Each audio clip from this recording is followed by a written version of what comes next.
자, 시작하겠습니다. 70페이지 중개 업무 보도록 하겠습니다. 중개 업무. 자, 이제 여기서 이제 살펴볼 건 중개 업무를 시작하기 위한 준비 과정, 개설 등록은 이제 했습니다. 그러면 거기에 필요한 거, 고용인이 필요하다든가 또는 중개 사무소에 관한 얘기들, 그 다음에 업무를 하려면 인장 등록해야 되고요. 그 다음에 어디까지 업무를 할 수 있는지 업무 범위에 관한 얘기. 그 다음에 이제 그런 업무를 하면서 뭐예요? 내가 이런 사람이다 라는 걸 게시해야 되겠죠? 그래서 자격증이라든가 또는 등록증 게시 의무에 관한 얘기. 그 다음에 우리가 이제 또 쉬고 싶다 그러면 휴업 또는 접어버리고 싶다, 폐업 이런 것들 어떻게 하는 건지. 그래서 실제 이제 중개 계약 거래 요런 거 말고 그 주변 상황들에 대해서 우리가 먼저 한번 살펴본다 이 얘기입니다. 그래서 이런 것들은 대개 이제 행정상의 문제다 이렇게 보시면 되겠어요. 행정상의 간판을 철거한다든가 뭐 이런 문제들. 그래서 여기 중개 업무에서 파트에서 이제 볼 거는 이거죠. 갑과 을이라는 사인이 거래를 하는데 A가 이렇게 중개를 할 때, 자, 요 부분에 관한 얘기, 요거에 관한 얘기가 아니라 요걸 하기까지의 과정, 그렇죠? 준비 과정, 개설 등록 한 거는 이제 빼고 그 다음에 할 거. 주로 어디 상대? 행정청을 상대로 해가지고 등록관청이죠? 등록관청을 상대로 해서 이것저것 하게 되는 이런 얘기. 요게 이제 중개 업무에서 나오게 되는 얘기다. 이제 요거 끝나고 나면 이제 요거는 어떻게 해야 되는지 얘기를 하게 되겠죠. 자, 그 첫 번째 고용인 1절, 고용인. 개업공인중개사의 고용인, 개업공인중개사와 고용인. 자, 일단 고용인은 두 부류가 있습니다. 소속공인과 중개보조원 이렇게 있습니다. 좀 뭐 말 안 해도 알죠. 소속공인은 자격증이 있어야 되고요. 중개보조원은 자격증이 없다. 그래서 하는 영역이 다르죠. 업무가. 소속공인중개사는 자, 마찬가지로 개업공인중개사를 보조하는 건 마찬가지예요. 근데 얘는 중개 업무 자체도 보조를 하고 단독으로 할 수도 있다는 얘기죠. 이에 반해서 중개보조원은 그게 안 된다는 얘기입니다. 개업공인중개사 할 수 있는 업무, 대표적인 중개 업무를 할 수가 없다라는 것. 단순한 업무, 단순한 일들, 이런 것만 할 수 있다라는 것. 자, 그래서 동그라미 이번에 소속공인중개사는 개업공인중개사와 소속된 공인중개사. 자, 법인의 사원 또는 임원인 공인중개사까지 다 뭐라고 부른다? 소속공인중개사 이렇게 부른다라는 얘기죠. 그래서 법인 같은 경우 이렇게 보셔야 돼. 자, A라는 법인이 있어요. 개업공인중개사, 법인인 개업공인중개사. 그 안에 이제 들여다보면 어떻게 돼요? 자, 얘가 이제 여기 대표가 있고, 여기에 임원, 사원. 여기까지는 이게 주주 개념이에요. 쉽게 얘기하면. 책임자들이야. 책임자들. 얘가 대표. 총대 내고, 같이 책임지는 애들이야. 자, 그랬을 때 얘들의 뭐야? 3분의 1은 이상은 공인중개사여야 된다고 그랬죠? 그렇죠. 이 3분의 1 이상 되는 애들도 공인중개사들도 소속 공인중개사라고 부른다 이 얘기입니다. 여기서는. 그리고 이 안에 또 얘들 말고 직원들 있겠지. 직원들. 이 직원 중에는 자격증 있는 애도 있고 없는 애도 있고 이럴 수 있단 말이에요. 그리고 여기 있는 애는 또 마찬가지로 소속 공인이다 이 얘기야. 그래서 법인은 어떤 의미에서 보면 소속 공인이 두 부류인 거예요. 두 부류. 근데 이제 문제는 요거는 책임지는 애들이고 요거는 개업공인중개사의 소속공인중개사 같은 스타일이에요. 이거는. 자, 그렇게 좀 구별을 하시면 되겠고요. 자, 그 다음에 동그라미 3번에 법인의 사원 또는 임원은 고용인에 포함되지 않는다. 법인의 사원 또는 임원은 고용인에 포함되지 않는다. 자, 소속공인이라고 부르긴 하지만 고용인은 아니라는 얘기예요. 고용된 사람 아니지. 자기가 주인인데, 책임자. 분사무소 책임자도 마찬가지로 고용인이라고 부르진 않습니다. 그 다음에 중개보조원은 뭐 보시고, 그 다음에 가로 2번 고용인 채용 및 고용관계 종료시 신고 의무. 처음에 채용할 때도 신고하고 종료됐을 때도 신고한다. 그 다음에 몇 명을 고용하건 제한이 없습니다. 자, 공인중개사 및 중개보조원을 둘 수 있다 이렇게 얘기를 하고요. 공인중개사 및 중개보조원을 둘 수 있다 그러고 임의적입니다. 둬도 되고 안 둬도 되고 인원수엔 제한이 없습니다. 자, 오른쪽에 이제 신고 부분 업무를 개시하기 전에 신고를 하면 됩니다. 누구 업무를 개시하기 전에? 개업공인중개사가 아니고 소속공인중개사든 중개보조원이든 그 고용인들이 업무를 개시하기 전까지만 신고를 하면 된다라는 얘기입니다. 그렇죠? 자, 그래서 개시 전 신고, 그 다음에 종료됐을 때는 종료됐을 때 신고하고 종료하는 게 아닙니다. 종료되고 나서 신고하면 돼요. 10일 안에만. 10일 안에만. 그래서 그 동그라미 2번. 자, 그래서 개시할 때는 며칠 안에 이런 거 없어요. 그냥 개시 전에만 신고하면 돼. 근데 종료할 때는 뭐 종료 전에 신고가 아니라 종료한 후에 10일 이내에 신고한다라는 거. 자, 그 다음에요. 신고할 때, 개시할 때는 소속공인중개사 자격증 같은 거 제출할 필요가 없습니다. 사본 제출할 필요가 없어요. 등록관청이 확인한다는 거 조심하시고. 그 다음에 결격사유에 해당되느냐 안 되느냐, 교육수료 여부, 고용신고를 받은 등록관청이 이런 것도 직접 확인합니다. 그 다음에 외국인은 소속공인중개사 중개보조원으로 외국인을 둔다 그러면 그 서류를 띄워와야 되겠죠. 외국인 같은 경우에. 우리나라에서 확인할 수가 없어요, 이건. 그 다음에 5번에 교육받는 하면 소속공인중개사는 무슨 교육을 받아야 돼? 실무교육. 중개보조원은 직무교육. 자, 고용인의 업무 소속공인중개사 중개보조원 나눠져 있습니다. 뭐 다른 건 됐고 니은번 보세요. 소속공인중개사 중개 업무를 수행하면서 성실 정확하게 하고 어쩌고저쩌고 이런 얘기들 있죠. 자, 이런 해야 될 일들을 제대로 안 지키면 니은번의 끝에 자격이 정지될 수 있다. 그 다음에 D급번 보세요. 이중소속. 이중소속. 자격이 정지될 수 있다. 그래서 하라는 거 안 하고 하라는 거 안 하는 것 중에 대표적인 게 뭐겠어? 중개대상물 확인설명서와 관계된 거, 거래계약과와 관계된 거 있죠? 중개대상물 확인 설명해야 될 의무 있습니까? 없습니까? 있죠. 작성할 의무는 없어요. 소속공인중개사가. 작성 의무는 누구한테 있어? 그 가게를 책임지는 개업공인중개사한테 있다. 가게라고 그러니까 좀 그렇네. 그 사무실이라고 하면 좀 작아. 좀 크게 말하는 방법 없을까? 크게 보이게. 사업 출장소. 더 헷갈리죠? 자, 어쨌든 자격정지 처분 당할 수 있고요. 그 다음에 중개보조원 같은 경우에는 단순한 업무만을 보조할 수 있습니다. 그렇죠? 자, 이런 걸 위반했다든가 또는 이중으로 소속됐다. 등록을 취소하거나, 자, 이런 중개보조원의 자격을 취소할 수는 없죠. 자격도 없고 자격 정지를 시킬 수도 없겠죠. 자, 이랬을 때 일단은 그 중개보조원이 그런 식으로 한다 그러면 1년 1천만 원 이딴 거 들어갈 수 있다는 얘기고, 그래서 기획번 단순한 업무만을 보조할 수 있고요. 니은번에 가보시면 중개보조원이 거래계약서 작성 등 주도적 업무를 하는 경우 개업공인중개사는 등록증이나 자격증 양도 또는 대여행위가 되어 등록이 취소당하거나 1년 이하 징역 또는 1천만 원 이하 벌금에 처할 수도 있습니다. 자, 중개보조원은 서명 날인할 의무도 없습니다. 그렇죠?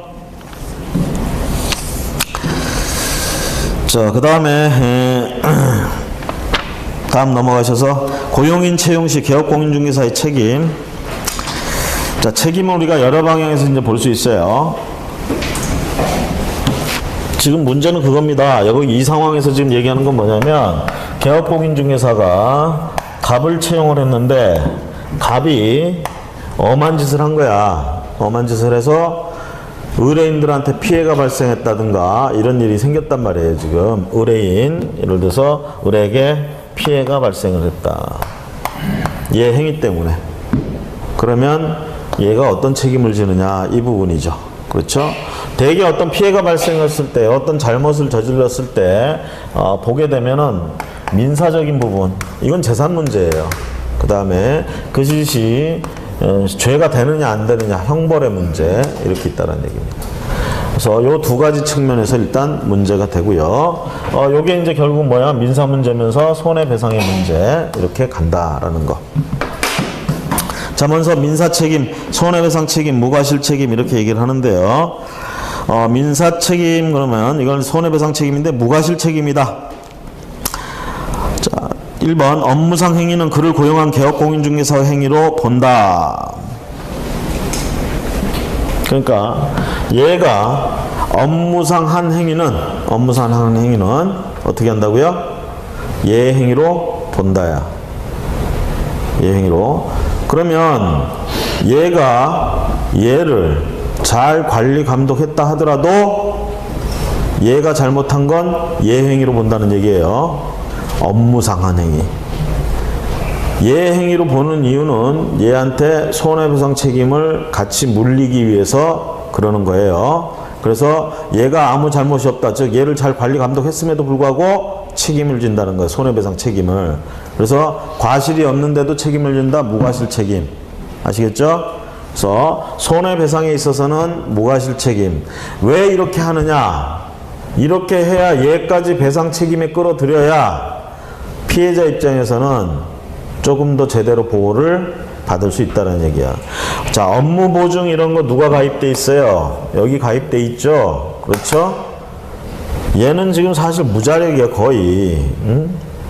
그리고 얘도 그렇게 큰 돈은 있질 않아. 하지만 얘는 이게 가입돼 있잖아. 이게 이제 나온다는 얘기죠. 그래서 업무상 한 행위는 얘 행위로 본다는 얘기예요. 얘 과실 여부와 상관없이. 그래서 책임을 묻는다. 이게 민사상의 책임입니다. 손해배상 책임이 있다는 얘기예요. 자, 그 다음에 가로 2번에 가보시면 이번에는 행정상의 책임. 그러는데 이거는 행정상의 책임이라고 보다는 행정상의 처분을 당하는 거야. 이딴 짓을 했음으로 인해서 너네 이거 똑바로 안 할래? 하고 행정처분을 한다는 얘기죠. 자, 행정처분. 고용인의 업무상 행위는 개업공인중개사 행위로 보므로 공인중개사법상 개업공인중개사 행정처분 행위를 한 경우 결국 그 행위는 개업공인중개사 한 행위로 보므로 개업공인중개사 행정처분을 받을 수 있다. 뭔 뜻이야 이게? 깐콩깡찌 안깐콩깡찌야? 한마디로 얘기하면 이거죠. 지금 민사상의 손해배상 책임 물을 때처럼 어떻게 얘가 업무상 한 행위는 무조건 얘 행위로 본다. 그러니까 얘가 만약에 공인중개사가 행정처분 받을 만한 짓을 했다 그러면 얘한테 행정처분 하겠다 이 뜻이에요. 얘한테, 자, 우리가 행정처분은 딱 두 가지죠. 뭐가 있어? 자격증에 관한 행정처분, 등록증에 관한 행정처분 둘밖에 없잖아. 방법이. 응? 그렇잖아요. 과태료는 우리가 행정벌이라고 부르고 처분으로 행정처분으로 보면 이 두 가지 종류야.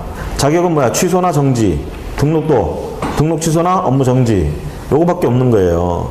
근데 중요한 건 얘는 아무것도 해당이 안 되잖아. 중개보조원 같은 경우에. 그렇죠? 그러니까 얘한테 행정처분을 할 수는 없는 거예요. 그냥 얘한테 해버린다 이 얘기입니다. 그러기 위해서 이제 얘한테 무과실 업무상 했기 때문에 네가 한 걸로 본다. 너 왜 그렇게 했니? 넌 행정처분이야. 아시겠죠? 행정상 책임. 자, 그 다음에 오른쪽에 이제 형사 책임 가면, 자, 우리가 이렇게 얘기를 합니다. 형사 책임은요, 민사 책임하고 좀 다릅니다. 민사 책임은 재산의 문제고 돈 문제야. 그래서 피해자를 보호하기 위해서는, 돈으로 보호를 하기 위해서는 돈 있는 놈들이 배상을 해주게끔 하는 게 좋아요. 그리고 여러 명이 배상을 하게 해주는 게 잘 보호를 해주는 거야. 하지만 이 죄를 묻는 건 얘를 갖다 깜빵에 집어넣었다고 하면 얘가 행복해요? 좀 행복해지나? 분이 풀리나? 우리는요, 죄로 처벌하는 거는 다분히 응보형입니다. 쉽게 얘기하면 나쁜 짓을 했기 때문에 그거에 대한 벌로서 주는 거지, 뭔가 현실에서 이렇게 복구가 되고 이런 걸 하기 위해서 형벌을 가하는 건 아니야. 이미 저질러진 거 어떻게 수습할 수는 없어. 대신 저질른 그 짓이 잘못됐으니까 너 벌 좀 받아. 다음부터는 그러지 마. 라는 측면이 다분히 들어가 있어요. 아시겠죠? 그러다 보니까 어떻게 해야 되느냐? 과실이 있는 경우에만 책임을 지게 해야 되는데, 이런 부분은. 민사는 얘를 보호하기 위해서 손해배상을 좀 더 잘 받게 해주기 위해서 다소 과실이 없어도 이렇게 연을 맺은 자체가 잘못이다 이거야. 그래서 손해배상을 하게끔 이렇게 엮어 들어가는데, 죄를 물을 땐 그렇지 않아요. 죄를 묻는다고 해서 얘를 보호하는 게 아니거든. 응? 얘를 뭐 좀 더 살림이 피거나 이런 게 아니야. 응? 단지 얘의 잘못을 갖다 벌하는, 그러기 때문에 책임이 있어야 된다는 얘기야. 과실 뭐 이딴 걸 해야 그거에 대해서 죄를 묻는다는 거지. 민사상 배상 책임하는 것처럼 아무 잘못도 안 하고 그냥 얘가 업무상 한 건 네가 한 걸로 보니까 네가 그냥 깜빵에 들어가 이럴 수는 없다라는 얘기지. 그래서 형사상 책임은 과실 책임이에요. 그래서 민사 책임하고 형사상 책임을 구분하세요. 민사상 책임은 무과실이고 형사상 책임은 과실 책임이 된다라는 것. 그러면서 대개 양벌 규정으로 처리합니다. 그렇죠? 왜? 행동은 얘가 했잖아. 행동은 얘가 했고 얘도 이제 죄가 되느냐 마느냐 문제죠. 그렇죠? 그래서 얘를 처벌을 했어. 그 얘만 처벌하면 안 되니까 얘도 이제 뭔 잘못, 과실 책임이라고 했으니까 뭔가 잘못이 있어서 얘도 처벌을 하는데 무슨 잘못? 얘를 잘 관리 감독하지 못했다는 잘못. 그거에 대한 책임을 묻는다. 그러면서 항상 양벌 규정으로 처벌할 때는 벌금형으로 갑니다. 벌금형. 얘한테 벌하는 그 죄에 나와 있는 벌금형에 처한다. 이렇게 얘기를 합니다. 벌금형. 그래서 동그라미 4번에 가보세요. 뭐라고 돼 있어요? 개업공인중개사가 그 위반 행위를 방지하기 위하여 해당 업무에 관하여 상당한 주의와 감독을 게을리하지 아니한 경우에는 그러하지 아니하다. 이렇게 얘기를 하고 있죠. 결국은 얘를 관리 감독을 상당한 주의 의무를 기울여서 했다 그러면 과실 책임이 없다 이렇게 되는 거예요. 그러니까 얘를 처벌할 수가 없다. 얘만 처벌하는 겁니다. 관리 감독을 못했을 때 아까 얘기한 것처럼 얘 책임 거기 있는 거예요. 자, 그 다음에 개업공인중개사의 구상권 행사 이렇게 합니다. 개업공인중개사의 구상권. 아까 손해배상, 민사상의 책임, 손해배상. 잘못이 있는데 잘못이 있을 때만 내준다고 그랬어? 아니면 무과실로 내준다고 그랬어? 무과실로 개업공인중개사가 배상한다고 그랬잖아. 원래는 누가 해야 될 거야? 그 행위를 한 자가 배상을 해야 될 거를 얘가 한 거잖아 지금. 당연히 구상권을 행사하는 부분. 자, 무과실 책임을 지지만 의뢰인에게 손해액을 배상하고 그 금액을 고용인을 상대로 구상권을 행사할 수 있다. 구상권은 당연히 손해액에 한정되며, 자, 만약에 양벌 규정에서 벌금형을 부과받았을 경우 벌금액을 고용인에게 구상할 수는 없다.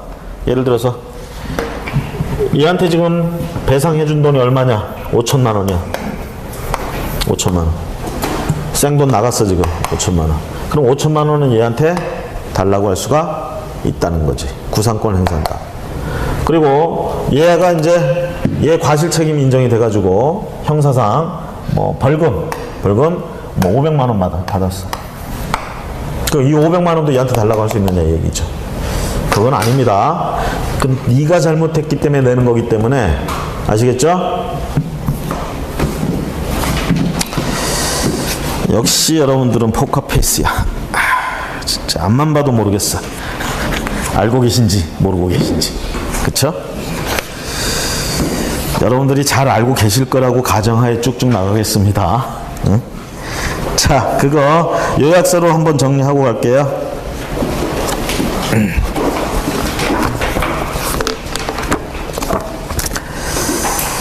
자, 결격사유, 등록의 결격사유 받고,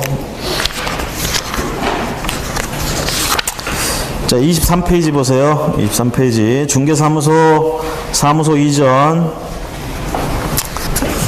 이 부분 했나요, 지금? 이제 할 거잖아. 이게 요약서 이게 순서가 좀 다르네. 저기 27페이지 가보세요. 고용인. 개업공인중개사와 고용인. 자, 고용인, 소속공인, 중개보조원 두 부류 있고요. 채용신고 의무입니다. 채용신고 할 수도 있다가 아니라 해야 됩니다. 언제까지만 하면 돼? 업무 개시 전까지만 하면 됩니다. 자, 그 다음에 종료 때는 어떻게 해요? 종료 후에 10일 이내만 신고하면 되고요. 자, 이제 소속공인중개사 같은 경우 중개보조원은 상관이 없는데 왜? 자격증 자체가 없으니까. 근데 소속공인중개사 같은 경우 신고할 때 공인중개사 자격증 같은 거 사본 제출해야 되느냐 이 부분. 자, 거기 알아두기. 제출할 필요가 없다라는 얘기입니다. 등록관청이 어떻게 돼요? 스스로 알아본다는 얘기죠. 그 다음에 고용인 채용 시 개업공인중개사의 책임. 아까 얘기했죠. 민사책임, 형사책임 크게 둘로 나누고요. 행정책임은 책임이라기보다는 처분에 관한 얘기입니다. 행정처분. 행정처분은 누가 받느냐? 행정처분. 결국은 개업공인중개사에게 들어가는 행정처분. 물론 소속공인중개사가 저런 일을 했을 때는 소속공인중개사도 행정처분을 당할 수가 있죠. 업무 정지 처분, 아니 자격 정지 처분 같은 거. 자, 그래서 그 정도 내용이 우리가 뭐 한 페이지짜리네요. 내용이 그거 보시면 되겠고, 다시 기본서 들어와서 중개사무소 봅니다.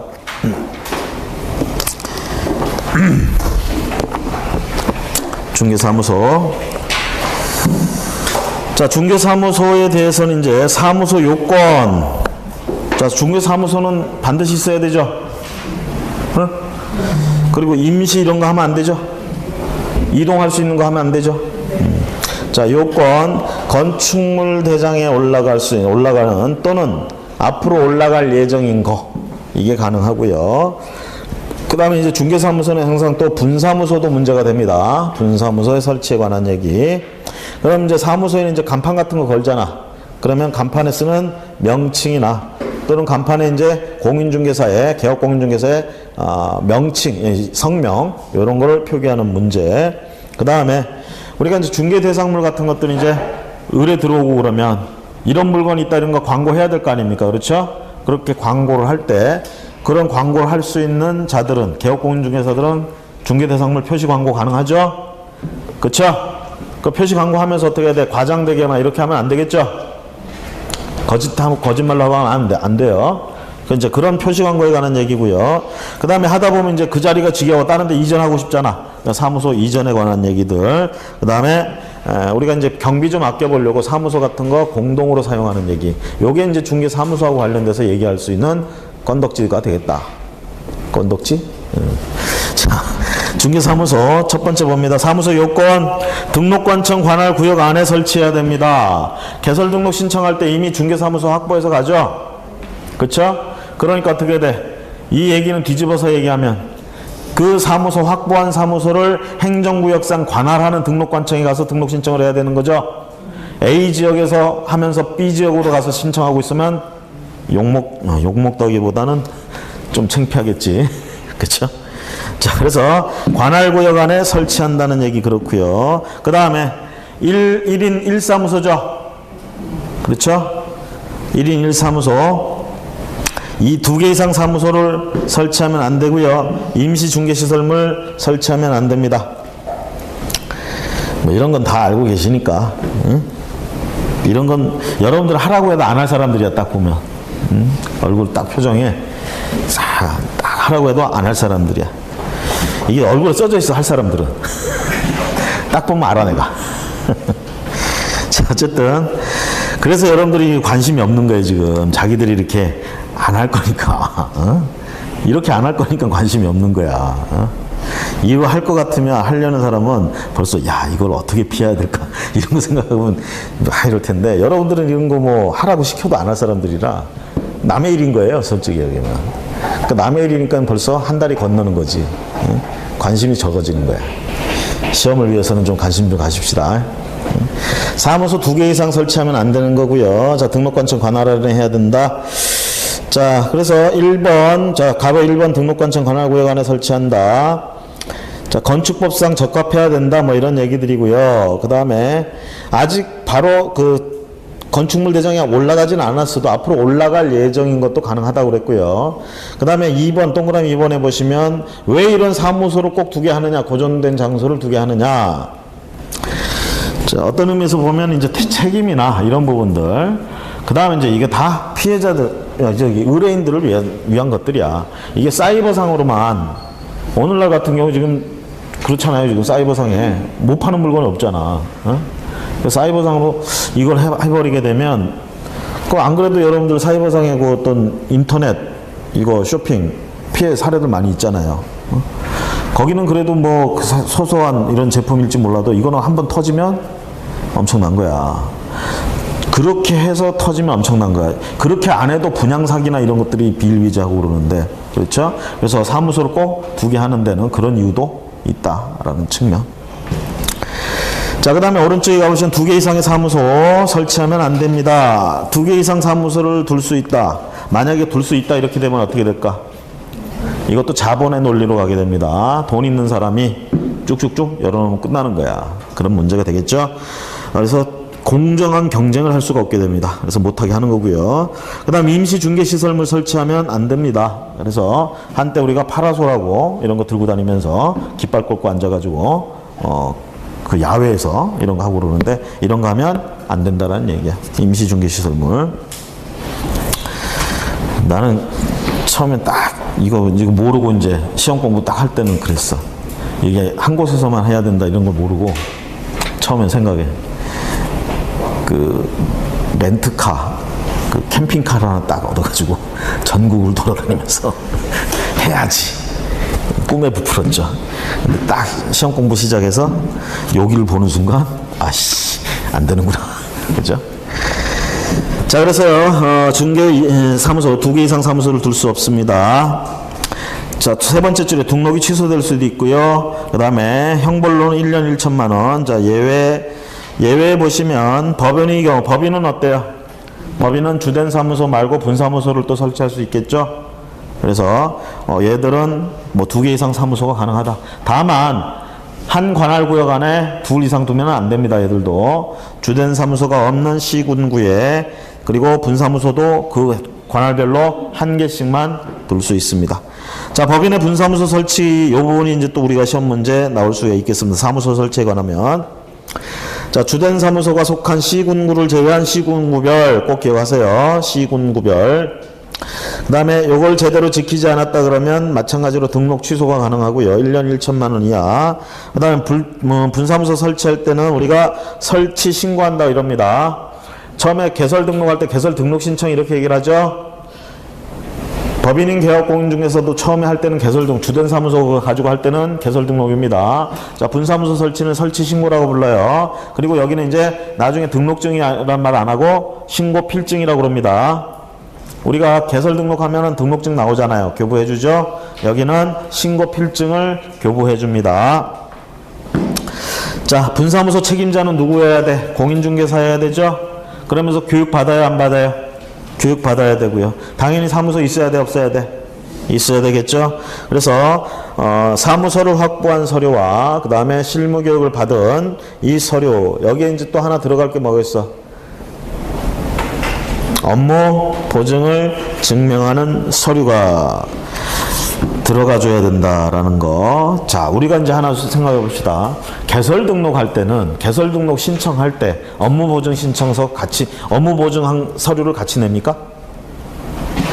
개설 등록 신청할 때 업무 보증 설정했다는 그 서류를 제출해요? 그 서류 없어요. 업무 보증은 언제까지만 설정하면 돼? 업무 개시 전까지만. 그렇죠? 업무 개시 전까지만. 그래서 순서가 어떻게 돼? 개설 등록할 때는 개설 등록 신청하면 등록관청이 어떻게 돼요? 요건 다 충족했는지 보고 등록 대장에다가 적어. 등록이라고. 그러면서 본인한테 알려주는 거야. 너 등록됐다. 등록 통지. 이게 등록증 교부한 거예요? 아니에요. 통지만 해준 거야. 그러니까 쉽게 얘기하면 전화로 알려준 거야. 서류상 알려주겠지만 전화로 당신 등록됐어요. 이게 뭐 하라는 얘기야 이제? 업무를 시작할 수는 있는데 보증을 설정하고 시작하라는 말이 그 말이에요. 통지됐습니다 하고 알려주는 게. 그럼 나는 이제 어떻게 해야 돼? 바로 빨리 하려면, 업무를 빨리 하려면 보증 설정을 먼저 하고, 그 보증 설정을 했다고 등록관청에다 알려줘야 내가 게시해 놓을 수 있는 등록증을 내주잖아. 그때 내주는 거야, 등록증을. 그렇죠? 자, 그럼 업무 보증 설정을 언제 했어? 등록된 이후에 하는 거죠?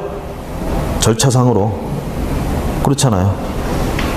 등록 통지 받은 다음에 하잖아. 등록 통지 받았다는 얘기는 등록됐다는 얘기잖아요.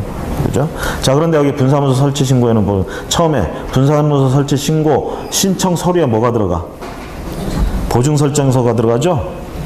그쵸? 여긴 그러니까 어떻게 하는 거야? 보증부터 설정하고 신청하러 오라는 얘기야. 우리가 앞에서 개인인 거 한번 생각해. 개인인 개업공인중개사 서류 2가지에 제일 핵심적인 서류 뭐? 교육하고 사무실 확보한 서류. 이 2가지가 핵심이야. 업무 보증 얘기는 없었잖아. 업무 보증은 통지 이후에. 그렇죠? 자, 그래서 여러분들이 이제 실무상으로 가면은 실제로 여러분들 개설 등록 신청하려면 막 이 순서가 뒤죽박죽이야. 막 보면은 등록관청 가서 이렇게 하고 있으면 빨리 가서 업무보증 신청하라고 알려주고 막 그래. 그리고 또 내가 업무보증 했다고 신고를 해야 되는데 어떻게 해? 업체에서 다 해줘. 또 내가 업무보증 설정하면 거기서 등록관청에 연락해줘. 얘 했으니까 등록증 내주세요 하고. 이건 실무고 어디까지나 여러분들은 지금 시험을 기준으로 봐야 되기 때문에 아시겠죠? 그 옆에서 누가 이렇게 하는 걸 본 걸 기억하지 마세요. 그거 법대로 해야 돼. 법이 최고야. 법대로 해야 돼. 여러분들이요 나중에 일을 할 때도 마찬가지야. 중개업무도 하고 그럴 때 뭘 할 때 끝까지 여러분들이 믿어야 될 건 법이에요. 주변에 어떤 사람의 말도 필요 없어. 끝까지 여러분을 지켜주는 건 법이란 말이야. 법. 그래서 법대로 해야 되는 거예요. 여러분들은 그 법을 농락할 생각하지 마시고 여러분들이 아무리 난다 기다 해도 작심하고 잡아넣는 놈들한테는 어쩔 수 없어. 우리가 끝까지 버틸 수 있는 길은 법을 지키는 길밖에 없어요. 제가 살아보니까 그래요. 근데 여러분들이 저보다 돈 많이 산 것 같기도 아닌가? 자, 봅니다. 중개사무소 계속 보고 있어요. 분사무소 설치. 자, 설치 업무보증 서류가 먼저 들어간다는 거 꼭 좀 기억해 주세요. 여러분 생각에도 이런 게 시험 문제 지문에 나오겠지. 안 그렇습니까? 여러분들의 허점을 노리는 게 항상 시험 문제는. 다음 페이지 보시면 등록관청에 통보한다. 보세요. 설치지역 등록관청에 통보해서 분사무소 설치 신고를 받은 등록관청이 어디다가 지금 분사무소 설치 신고를 또 어디다 해? 이것도 이제 법인에 있어서는 또 문제죠. 주된 사무소 소재지. 그렇죠? 이게 좀 그런 거야. 보면은 여기에 지금 주된 사무소를 설치했어요. 법인이. 그럼 이 안에다가 분사무소 설치하면 돼, 안 돼? 시, 군, 구 단위로는 안 되죠. 다른 구, 다른 시 여기다가 설치할 수 있다는 얘기야. 그러면 여기에 등록관청이 또 시군구가 있을 거 아니야. 그럼 거기다 신청하는 게 아니라 분사무소 설치 신고는 여기다 하는 겁니다. 여기다 하면 얘들이 어떻게 여기에다 알려주는 거예요. 야, 거기 이러이러한 법인에 분사무소가 설치됐댄다. 아시겠죠? 자, 책임자는 공인중개사여야 되고 실무교육 받아야 된다는 얘기. 그 다음에 이 신고필증도 교부, 재교부가 있습니다.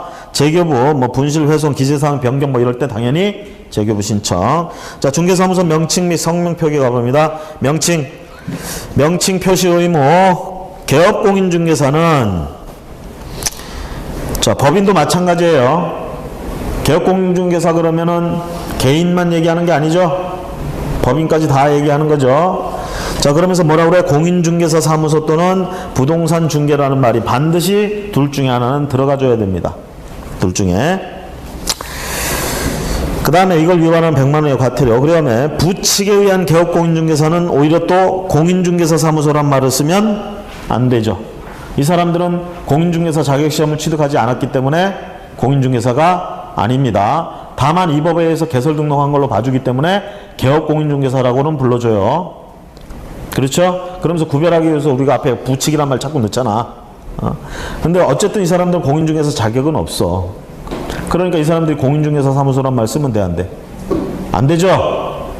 하지만 부동산 중개라는 말은 거기 뭐라고 돼 있어? 공인중개사 사무소라는 명칭만 쓰지 말라는 거잖아. 부동산 중개라는 말은 써도 돼, 안 돼? 부칙에 개업공인중개사가 부동산 중개라는 말 써도 돼, 안 돼? 그 말은 써도 돼. 그쵸? 그 말은 자격증하고 상관이 없잖아. 그쵸? 아니, 이 부칙에 의한 개업공인중개사는 부동산 중개 안 해요? 이 사람들은 뭐 하려고 사무실 차린 거야? 이 사람들도 중개하려고 차린 거잖아. 아닌가요? 나 혼자 묻고 나 혼자 대답하고 신났어. 나는 넘어갈 거야. 자, 부칙에 의한 개업공인중개사는 공인중개사 사무소라는 말만 쓰지 못합니다. 다른 말은 써도 상관이 없어요. 오른쪽에 개업공인중개사가 아닌 자는 당연히 자격이 없으니까 공인중개사 사무소 쓰면 안 되고, 이 사람은 또 부동산 중개를 할 수 있는 자격이 있는 거야, 없는 거야? 없으니까 그것도 쓰면 안 되고요. 그래서 이제 애들이 뭐라고 써? 부동산 컨설팅 이런 말 쓰지. 컨설팅이라고 해놓고 말 그대로 부동산 컨설팅 업은 자격 제한이 없어요. 돈만 있으면 사무실 차리고 다 하는 거야. 응?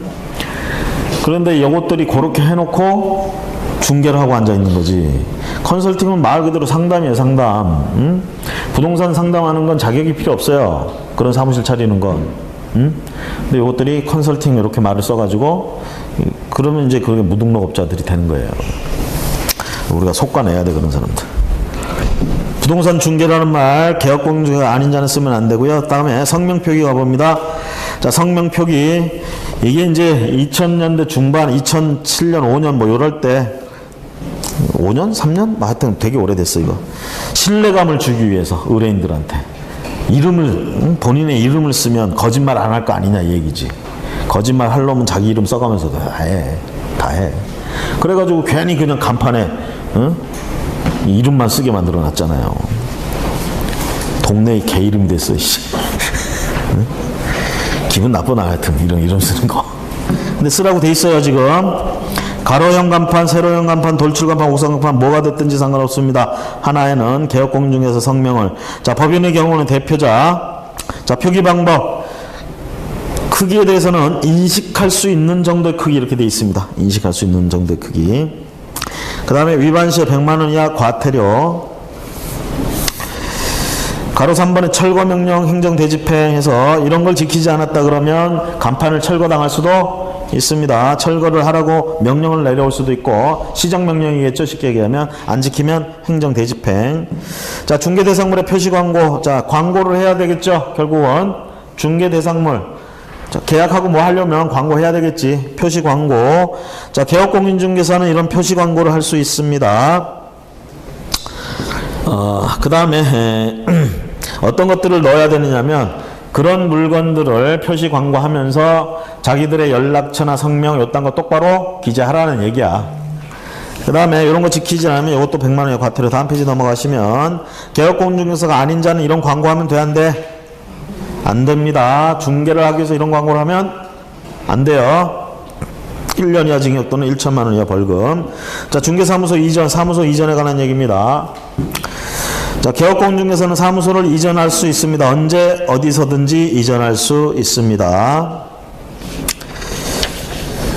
자, 그 다음에 개업공인중개사의 관리와 등록관청의 변경, 뭐 행정상 편의를 위해서 언제든지. 자, 3번 보세요. 부칙에 의한 개업공인중개사 이전할 수 있습니까? 없습니까? 부칙에 의한 개업공인중개사는 사람 아니야? 사람이잖아. 얘들도 어디 딴 데 가고 싶다. 그럼 가는 거예요. 이전할 수 있습니다. 대신 이제 뭐가 달라져?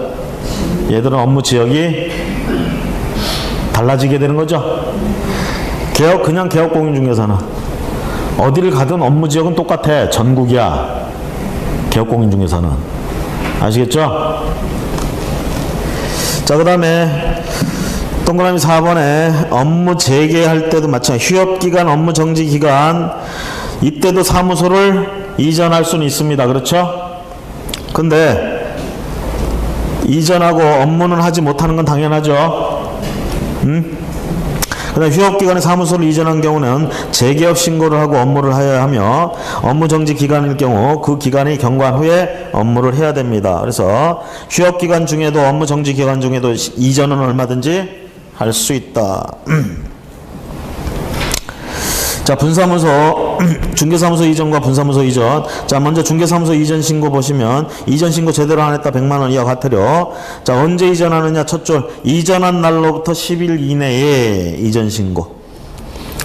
자, 이전하기 전에 신고하는 게 아니라 이전하고 나서 10일 안에. 아까 고용신고 어땠어요? 고용신고할 때는 개시 전에만 신고하면 되고 대신 종료됐을 때는 종료하고 10일. 여기도 마찬가지예요. 이전한 날로부터 10일 이내. 자, 그 다음에 어디다 신고하느냐 했을 때요. 관할 안에서 이전한다. 등록관청에 일단 신고를 해야 되는데 여기서 일로 옮겨. 그럼 어느 등록관청? 그냥 그 등록관청 가서 신고하면 돼요. 등록관청이 그냥 하나죠.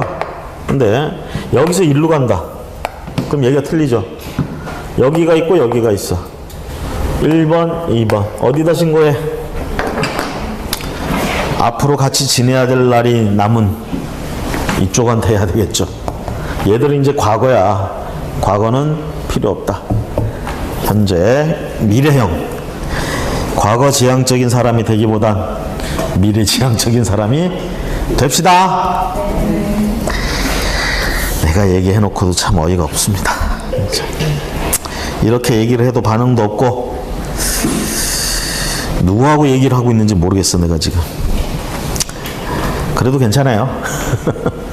괜찮죠? 나 혼자 떠들어도 괜찮지? 굳이 여러분들이 뭐 애써가면서 표정을 이렇게 하고 할 필요는 없어요. 그냥 편한 대로 들으시면 되겠습니다. 다만 내가 슬플 뿐이야. 자, 어디다 해? 이전 후. 이거 조심하세요. 이전 후. 여기 이제 이런 문제가 있을 수 있죠. 여기서 행정처분 당할 만한 짓을 했어. 그 행정처분 아직 떨어지기 전에 이전하려고 그래. 이전 신고했어요. 여기 이전하고 나서. 그러면 요게 발각이 됐단 말이야. 그럼 어디서 요거에 대해서 행정처분을 하느냐 얘기죠. 행정처분. 자, 행정처분은 이전 후에 행정처분을 합니다. 이전 후 등록관청이. 자, 니은번에 가보시면 이런 경우가 있어. 중개사무소를 동일 등록관청으로 이전하였을 경우에도 당연히 이전 신고를 해야 하며 같은 건물 내에서 이전하였을 경우에도 원칙적으로 이전 신고를 해야 됩니다. 같은 건물 내 이전이라 하더라도 등록증의 기재사항 변경 사유가 발생하지 않는 경우는 이전 신고를 하지 않아도 된다. 자, 우리가 여기 이제 구분 등기 돼 있는 건물하고 구분 등기 안 돼 있는 건물하고 차이가 있죠. 그렇죠? 구분 등기 돼 있는 건물은 101호하고 102호하고 하늘과 땅 차이죠. 별개의 물건이죠. 자, 그러니까 이거는 호수 변경을 하더라도 어떻게 등록사항 기재사항 변경이 들어가는 거예요. 그런데 다가구 주택처럼 단독 건물 전체가 구분 등기가 안 돼 있어. 하나의 건물이야. 여기서 그냥 쓰기 위해서 101호 102호 이렇게 붙여만 놨단 말이야. 독립해서 해놨고. 이럴 때 101호 102호는 그놈이 그놈이에요. 아시겠죠? 하나의 물건 안에 있는 거야. 뭐가 똑같아? 지번이 똑같다라는 얘기예요. 지번이. 그래서 이런 거는 기재사항을 굳이 변경하지 않아도 상관은 없다. 자, 오른쪽에 등록관청의 업무, 재교부, 변경교부 이렇게 해서 우리가 이전 신고를 했다 그러면 뭐 한다? 재교부 한다예요. 수수료 납부하죠. B에 가보시면 관할 내로, 관할 지역 내로 이전한 경우에는 변경사항을 기재해서 교부할 수 있다. 관할 지역 내에서 하게 되면 자, 여기서 여기로 이전을 했어. 그러면 등록증에 기재되어 있는 사항만 변경해주면 됩니다. 그래서 기재사항 변경해서 내주고요. 이렇게 다른 구역으로 갔다 그러면 재교부로 간다. 등록증 재교. 그 다음에 관계서류 송부 요청. 자, 등록관청은 개업공인 중에서 등록관청을 관할 외 지역으로 이전 신고를 하는 경우에 이전 후에 등록관청은 종전에 등록관청 관련 서류를 송부하여 줄 것을 요청한다. 자, 그 다음에 분사무소 이전 신고 가봅니다. 이전 신고 및 제출 서류 10일 이내 주된 사무소 소재지 등록관청에 신고, 여긴 설치 신고 필증 이렇게 얘기를 합니다. 자, 10일 이내 주된 사무소 소재지 등록관청에 중개사 분사무소 확보하고 설치 신고 필증 제출합니다. 그 다음에 분사무소 설치 신고 필증, 이게 여기는 등록증이죠. 분사무소의 등록증은 이거잖아. 그 다음에 업무 가보시면 요때 뭐를 재교부해? 설치 신고 필증을 재교부하죠. 위에서 그냥 개인인 개업공인중개사 같은 경우 보통의 사무소를 이전할 때는 등록증 재교부였잖아요. 분사무소를 지금 이전한단 말이야. 분사무소 이전할 때는 설치 신고 필증이라고 얘기했잖아요. 이거 재교부해야죠. 자, 그 다음에 B에 가보시면 관할지역 내로 간다 그러면 여기도 기재사항만 변경하면 되겠죠. 이런 구조는 똑같아. 다음 페이지 넘어가셔서 자, 가로 4번에 나와 있어. 신고 전에 발생한 행정처분 등의 처리 어떻게 한다고? 누가 한다고? 관할 밖으로 만약에 이전을 한다 그러면 여기서 저지르고 여기로 튀었어. 발견됐어 지금. 그럼 여기서 행한다. 그런 이전 후에 등록관청 일을 행한다. 그 다음에 이전 신고 위반 자체는 뭐예요? 과태료 처분에 들어갑니다. 이전 신고를 위반해서 이게 큰 죄입니까 사실? 큰 죄는 아니라고 봐요. 그러니까 과태료 처분 정도 한다는 얘기입니다. 그 다음에 사무소 공동사용. 사무소는 자 우리가 이제 비용을 절감한다든가 뭐 업무 협조를 위해서 이렇게 공동 사용할 수 있다. 공동 사용할 때 항상 생각하세요. 이건 어디 소속이 아닙니다. A라는 개업공인중개사와 B라는 개업공인중개사가 여기서 사무실만 공동으로 쓸 뿐이지 각자 도생입니다. 각자 개업공인중개사예요. 각자. 그러니까 각자 업무 보증해야 되고 각자 등록을 해야 되고 아시겠죠? 각각이야 그냥 사무소만 같이 쓸 뿐이야. 장소만.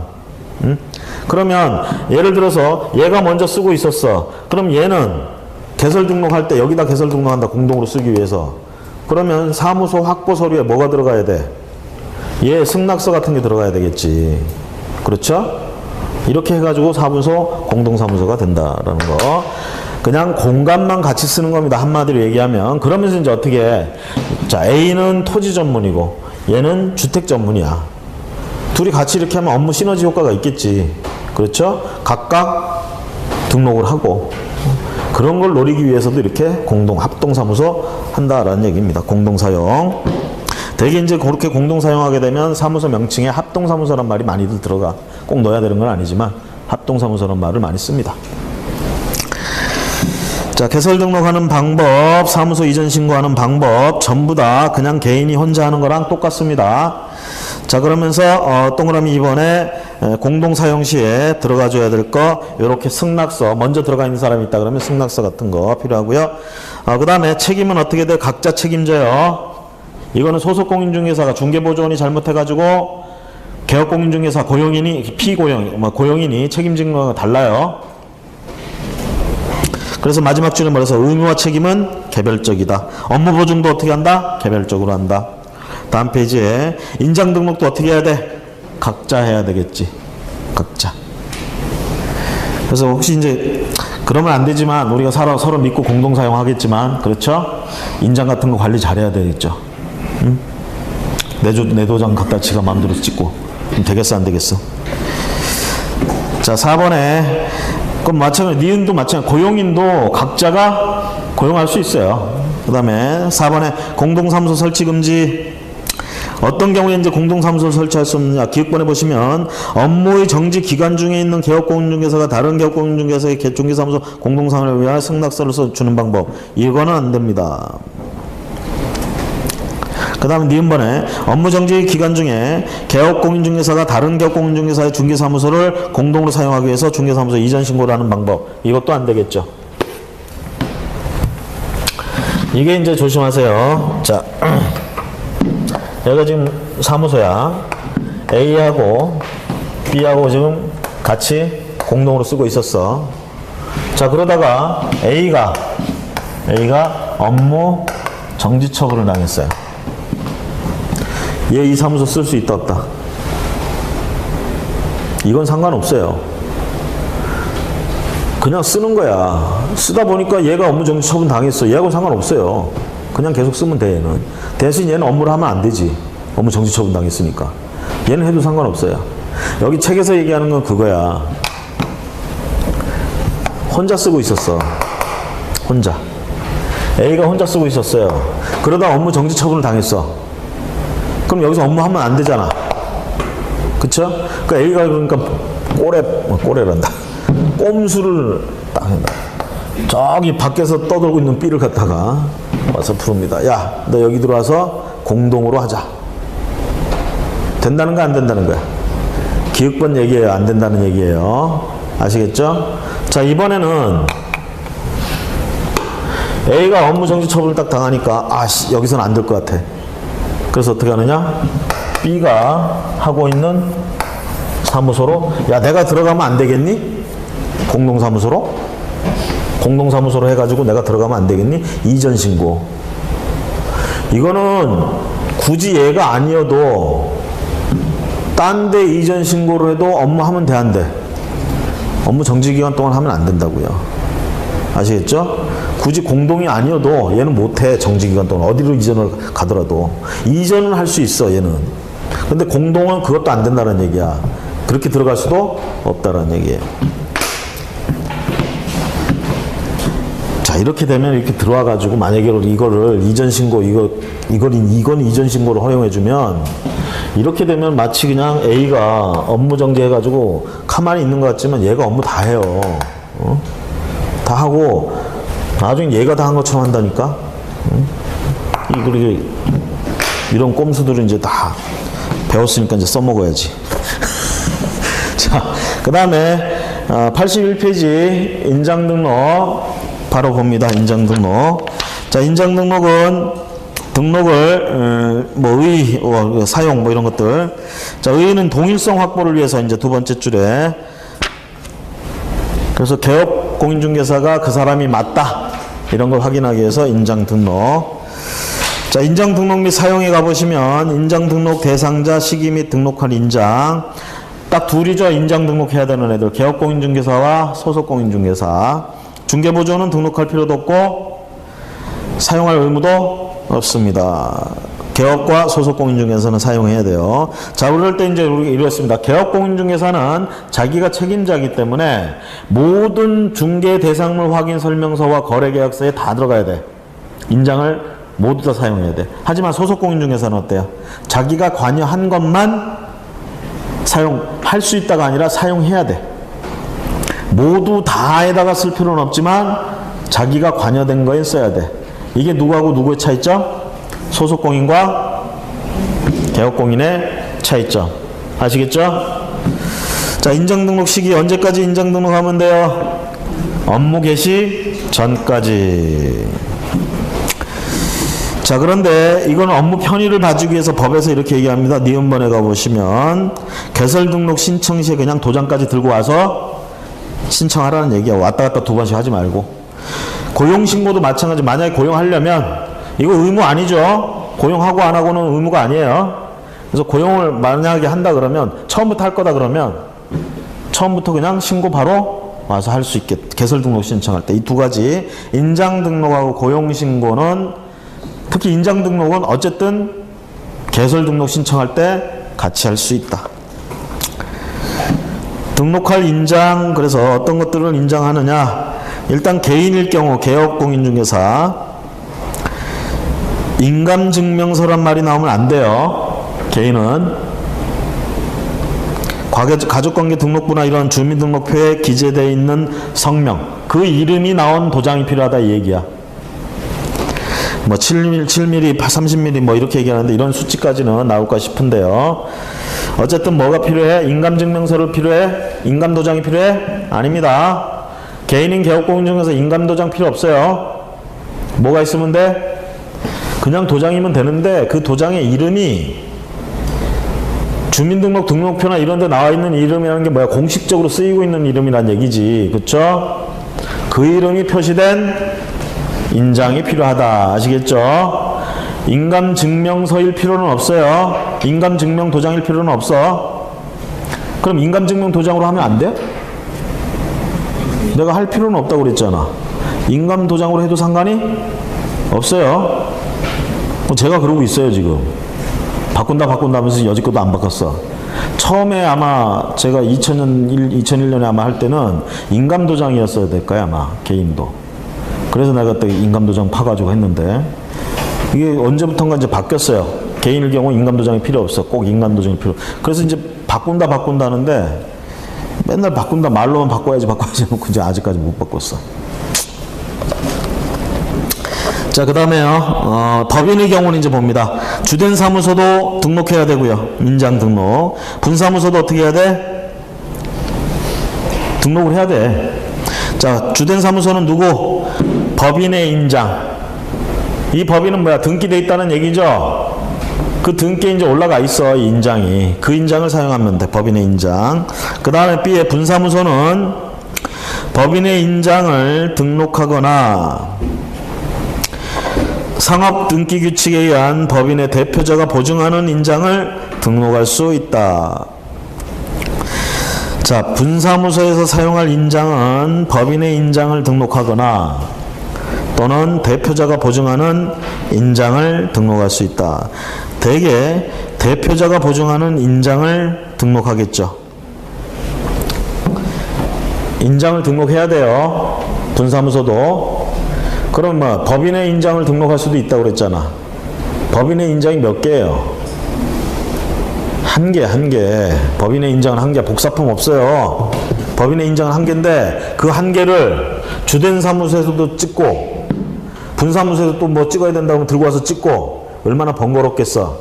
그래서 법인의 인장으로 등록할 수도 있지만 보통은 그 뒤에 나오는 보증하는 인장을 등록해 놓은 거야. 각각 사무실에 하나씩 있어야지.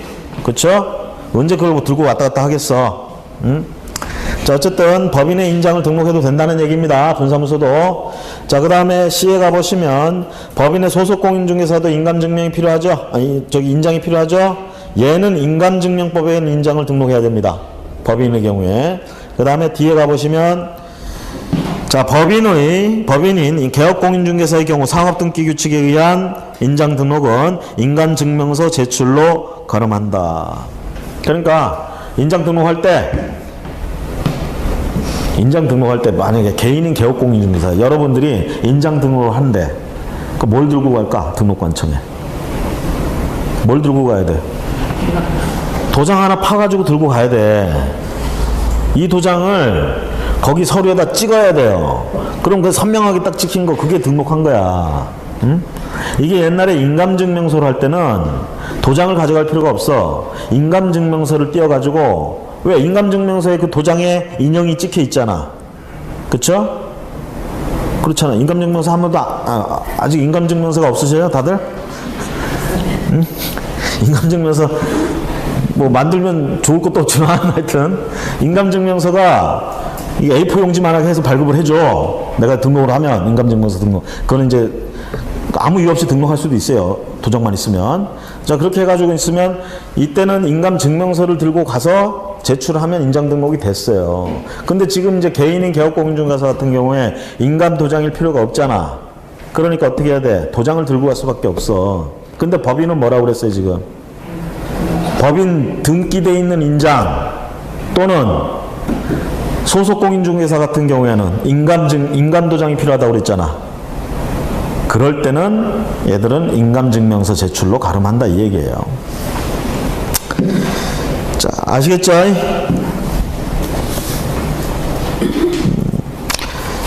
뭐 대답을 안 하셔도 아실 거라고 보고요. 다음 넘어가서 인장 등록하는 곳, 인장의 변경. 자, 인장 등록을 어디서 해? 소재지 등록관청. 그 다음에 법인의 주된 사무소 및 분사무소는 어디다 해? 자, 이것도 조심하세요. 분사무소 등록관청에 가는 게 아닙니다. 주된 사무소 소재지 등록관청으로 간다. 그래서 법인 하면 항상 생각하세요. 주된 사무소든 분사무소든 주된 사무소에 있는 등록관청이 몽땅 다 알아서 한다. 이렇게 봅시다. 그 다음에 인장의 변경. 변경도 어떻게 해야 돼? 변경하면 내가 다른 걸로 쓰고 싶은 그것도 등록해야 되겠죠? 변경 등록. 거기 첫 줄에 뭐라고 있어? 7일 이내에. 변경을 한 경우에는 7일 이내만 신고하면 됩니다. 등록하면 됩니다. 변경 전에 등록하는 게 아니라 변경을 후에. 등록된 인장의 사용. 일반적으로 자, 두 번째 줄에 보세요. 거래계약서에, 확인설명서에, 그 다음에 이제 우리가 의뢰인하고 하는 중개계약, 일반 중개계약서, 전속 중개계약서에 등록된 인장. 위반 시의 처분. 이거는 개설 등록한 사람은 업무정지 처분 당할 수 있고요. 그다음 소속 공인중개사 인장 등록 위반은 업무정지 처분, 자격정지 처분을 받을 수 있습니다. 자, 여기까지 하고 잠시 쉬었다가 개업공인중개사 업무 범위부터 보도록 하겠습니다.